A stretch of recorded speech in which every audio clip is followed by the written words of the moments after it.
Good morning. Wow. Happy Sunday. It's been a while. Um, yeah. So I hope everyone had a great weekend. I'm back. Let's see. I'll make this quick because I got some errands to run. So don't forget. Oh, I'm Katrina, the author of the book Krave. Good morning. Good morning. So don't forget to pick up Master Mercedes. The snow is coming. We need something to read. So let's support Black business. Hit the like button. Share if you care. Even if you don't, still hit it. Support Black business. Anyway. So this morning, I hope everyone had a great weekend. So far, mine's been okay. It's been good. Been chilling, running errands, taking care of stuff. And okay, let's talk about. I want to get my hair braided. So I tried somewhere new because it was close to home. I don't like to drive unless I'm, going to a certain place. But anyway, so I had to drive myself because husband had to work. So I went to this place and got my hair braided yesterday, right? Because I don't feel like dealing with it, especially with the travel coming up, and I don't want to deal with this. So I went, and then the price that was discussed over the phone was not you know, what I was expecting. So I got that straight before I even sat in the chair. I was like, because I was gonna get Island Twist, and she was like, "Oh, it's like 270," but I was told 240, and I know that's not a big difference. But guess what? No, we don't do that. Because I seen a video with the other girl with and she keeping a hostage. I don't play those games. Let's get it established right here now. Um, so the ladies were nice. I'll give you that, especially the one lady with the things on her ear, muffins. That, what do they call? E- Ear warmers. I said muffin. Okay, so she was really, really nice. And the one that did my hair too was nice. And then the owner was there, the owner's husband. So I'm like, me, I scanned the room watching. So we decided to just do this. And it was 180, something like that, 190 something. I don't know. Anyway, so um I was looking and just, watching the room and everything. And I said, why is he walking around with a coat on? Right? And okay, sit in the chair. Then I'm looking. She started doing my hair with a coat on. And I was like, what is she doing? Why she got a coat on? So before I knew it, because I got there early, I'm an early person. I was 15 minutes early. So I decided to walk around JC Penney, of course, wound up buying this strawberry shirt. It's a reason for the strawberries, but I'll let you know later. Anyway, so uh, I was confused. But as I sat there and they started, and they ain't had no heat. It was cold as in there. Do you hear what I say? It was freezing. Okay, by an hour and a half in, my ankles was frozen. No circulation, no nothing. I said, and then she put like this little heater in front of me. And I said, um, that's all you got? Like, what, all this money y'all making from braiding hair and y'all ain't no heat? So, I think they did really good, but uh, I don't know. Now, see, I will go back. I'm not even gonna front. I will go back, and I tried to do this morning. Go that way. Hey, I try to do, I will go back, but I'm worried because the summertime. What will it be like? Will it be? Uh, do I need to bring my own fan? I'm confused. So, are we gonna be really, really hot, or do the mall not provide heat in the wintertime? So, I have 21 questions. But anyway, I digress. So, it wasn't a bad experience. It's just that the person I've been texting was not there. Her name was Nikki. And they were great texts. It wasn't rude or nothing like that. And I'm gonna honestly say they were not rude at all. It was pleasure. It was. Um, but it's just the we got to get the prices right because we can't text one thing and then when I get there, something else. Okay, because and I could have disputed why she said this. I don't do that. I'm not going back and forth. Let's just change this out. How about I'll get this What is that? Okay, so now, and I told the lady that was standing next to her, I think it was her sister. I said, what'd she just say? I think she said 180, 190, something like that. Well, it ended up being 200 total because I gave a tip. And the only reason why I gave a tip because they were not rude. Okay, so she's going by something else, they're going by something else. But it's it happened like that because she was not the person I talked to, the point of contact. It was not her. So of course it would be a little bit confusion because I'm waiting. I'm like, where's Nikki? So um she wasn't there. She was in I forgot the name of they have two shops and I think it's I'm about to say I went to East Point. So the other one is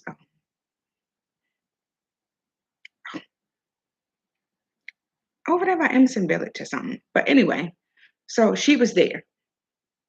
And also I'm gonna need y'all to clean y'all shop up a little bit. I need it to look pretty. I like pretty stuff.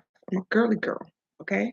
I need some flowers and some nice chairs and I don't have to bring a coat and a heater when I come because I do want to go back. The prices were good.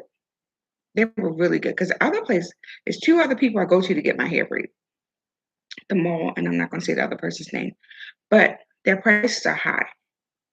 But the mall, I, for this, I think was 180. So it was around this. Well, the Island Twist at the mall was, I think, like 300 or something. But to me, that's a little pricey.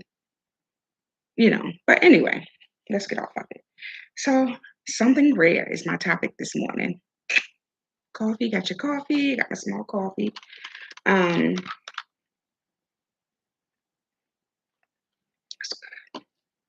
I made that. Something rare. Now I saw this quote when I was in the car, um, and it was on IG. I think it was a pastor talking about it. Something rare. When you fumble something rare, that means when you have, to me, someone that's so good to you, okay, they care about you. They want nothing but good things for you. They take care of you.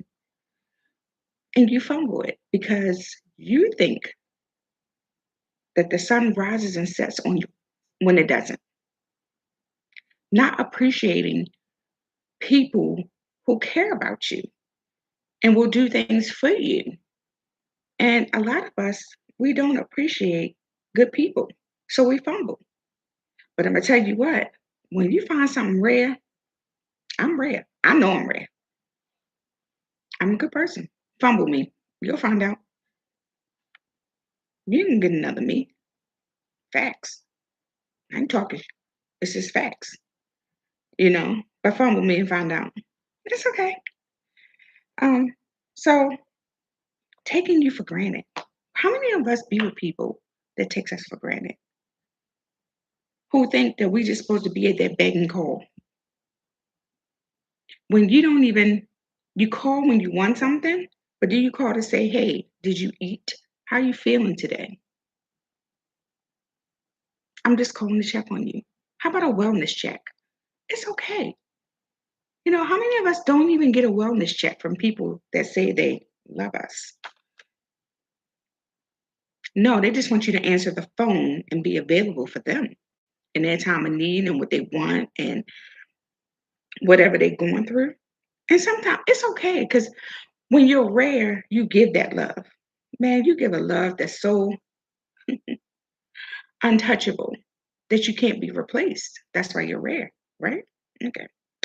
So,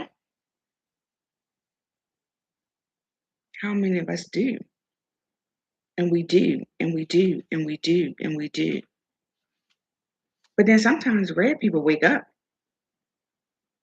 Then we just stare at you when you come over. Or we stare at the phone while you're talking. Now you auspicious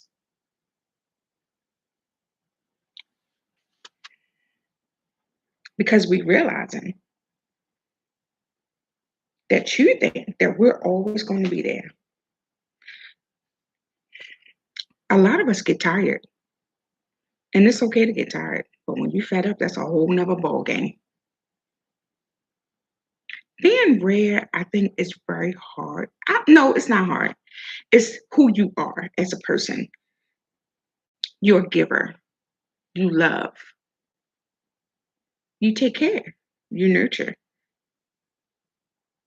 The finest diamond, the rarest diamond.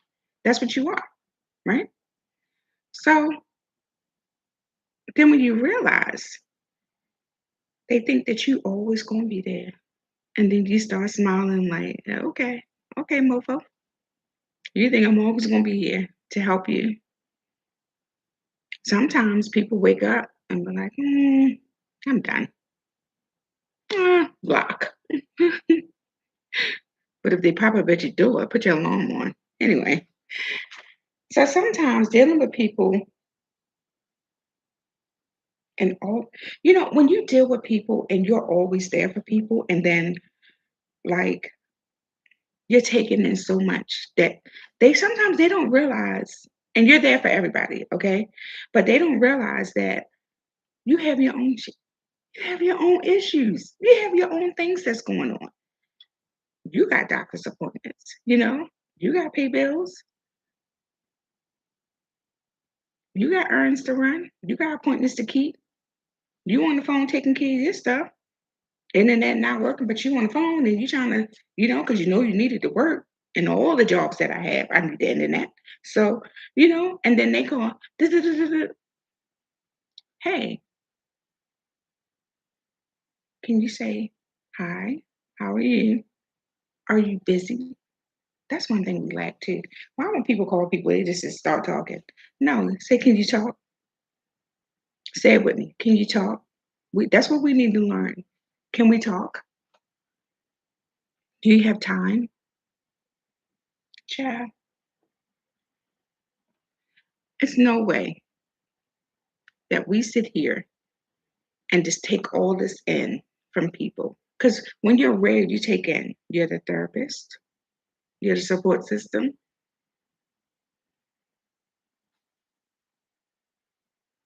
you're the doctor, you're some of everything to a lot of people. And you try to be there for everybody. But then dealing with people sometimes, next thing you know what? I'm taking in so much from so many different people. I need therapy. So my therapy is my pen, because a therapist will tell you, write your feelings down, what you're going through. So I'll put it in the story. Tell me your business when I didn't ask for it. And usually I don't ask for people's business because I don't care. Sorry, I don't. Anyway, but if you need help, I'll give you advice, and it is what it is. But you ain't gonna be like, "So what's going?" You will not see me saying, "Girl, what's going on?" I don't do that. I don't care, and I hate to say that. I don't. It's just that you don't want to take on other people's problems when it's not rose. The rose is not gold. I have my own issues, you know. And then sometimes I have to remember, check on the grandkids, check on the son. Gotta send them texts out. What y'all doing? Y'all everybody okay? In the midst of my dealings of what I got going on. So that's what people need to realize too, is that we're not always, you know, I mean, we can be available. I can't say we won't be available, but we are available when you're rare. But everybody wants your time, but not realizing that with my time, I still have my own issues. And I think some people just don't care because they're so used to you being there, which is, you know, but sometimes you just be like, come on, I'm dealing with this week. I got this going on right here. I'm waiting for this to come in the mail. It's a situation with this. Like, prime example, last week, well, not last week, the beginning of the month, my bank changed their name and their routing number. They said they were sending out a new card. They said nothing about changing the routing number. So what does that mean? Everything that I have on file or whoever I pay, I got to get on the phone and change everything, even down to the place that pays me. So it's like, do you know how much of inconvenience that is. So then I'm dealing with my stuff, but then the phone calls come. I need your advice, sis. Da, da, da, da, what you think about this? And da, da, da, da, da, da, da. But nobody said, hey, can you talk? Do you got 5 minutes? No, they just go straight in. So at what point do you be like,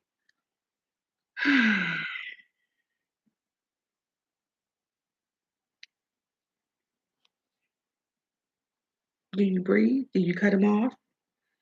So what I do, I take care of everybody. That's what I do. I'm on the phone. I'm bringing your shit.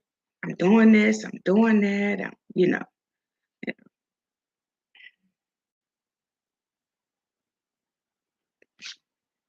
Taking care of everything. Then I'm in the middle of doing something, which is huge, trying to do that. So you everything to everybody, and when you read, you do that. You're that person. But what happens when the people that you serve send you to therapy?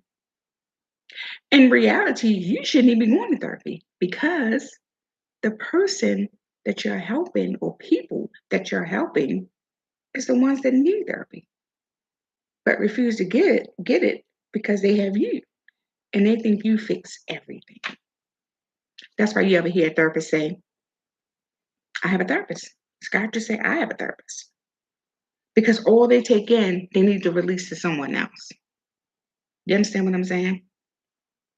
And when I tell you I'll take your information and put it in the book, I'm going to change your name. So don't tell me your business. Anyway, it won't come in the form that you gave it to me, but it'll be in there. You got to be a smart mother to figure it out. How about that? Anyway,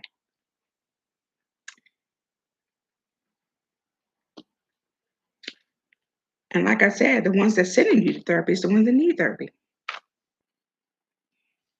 Being rare. But do know if they fumble you, please cut them off. I had a person I was like on the fence, like, you get on my nerves. Um,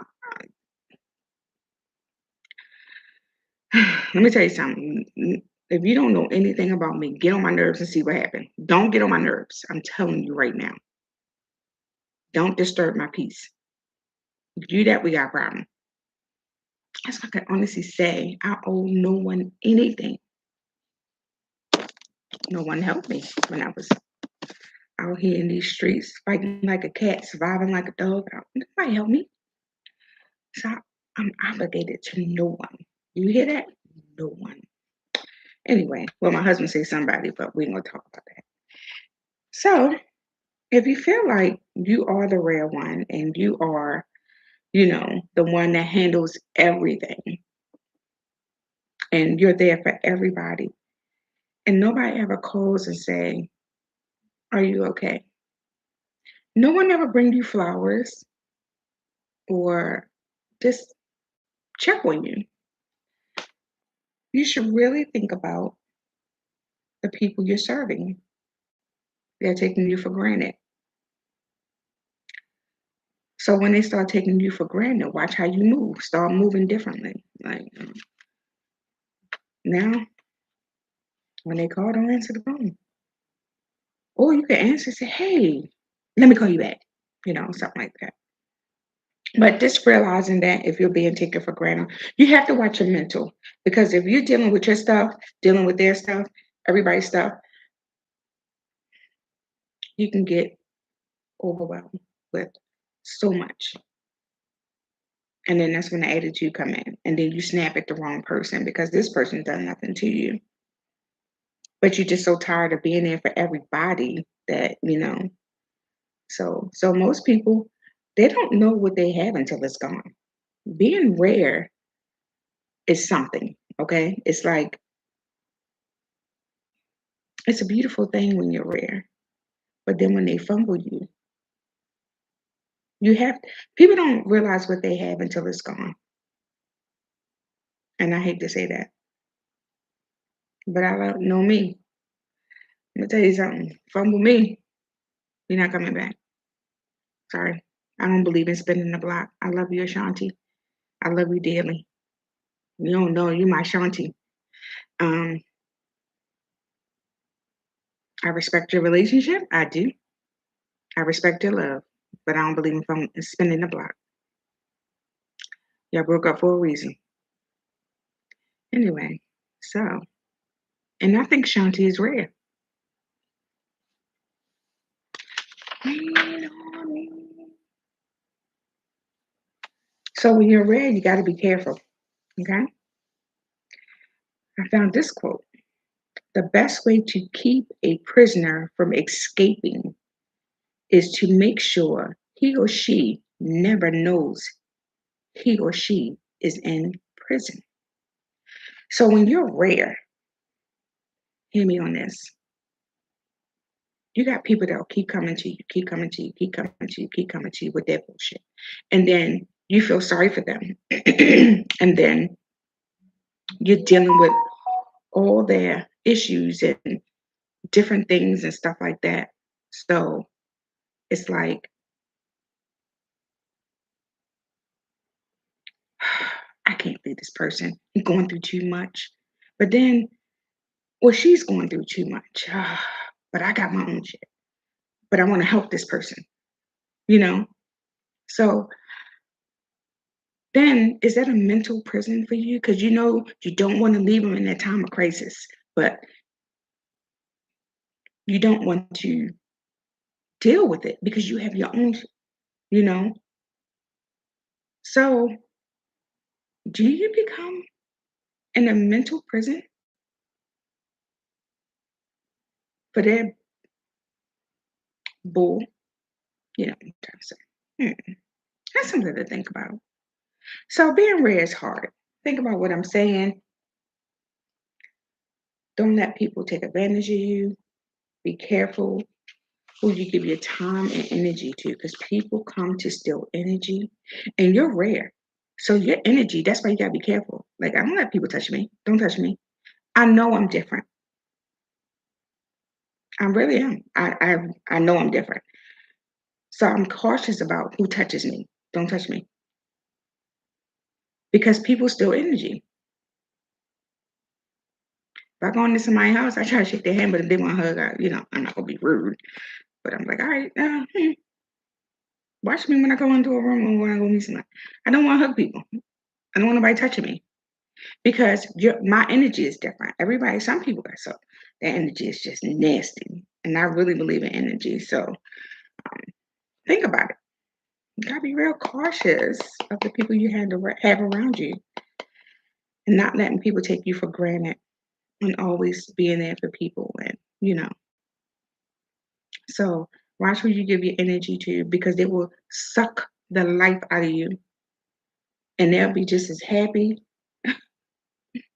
as me and Chanel losing my mind with a credit card, honey. And then you sitting over here, you wonder why you're not feeling good, you're down, you're not happy. Like, what is wrong? Like, what is wrong with me? Because that person is sucking the energy out of you. So be careful. Anyway, I gotta go because I gotta go to the store. Um, I have a couple things I have to do. I'm working on some stuff anyway. So no, I'm not going to Zumba, but I will. Well, I'll be back in the morning for motivational Monday with Crave. I'll be back in the morning for that, and then I'll be going to the gym. I have to get back to going to the gym. So anyway, be kind to one another. Make sure you eat some breakfast. Enjoy your day. Go to Amazon and buy Master Mercedes. You doing shit. Anyway, so have a great Sunday. Get some coffee and some good breakfast. Not just any breakfast. Some good breakfast.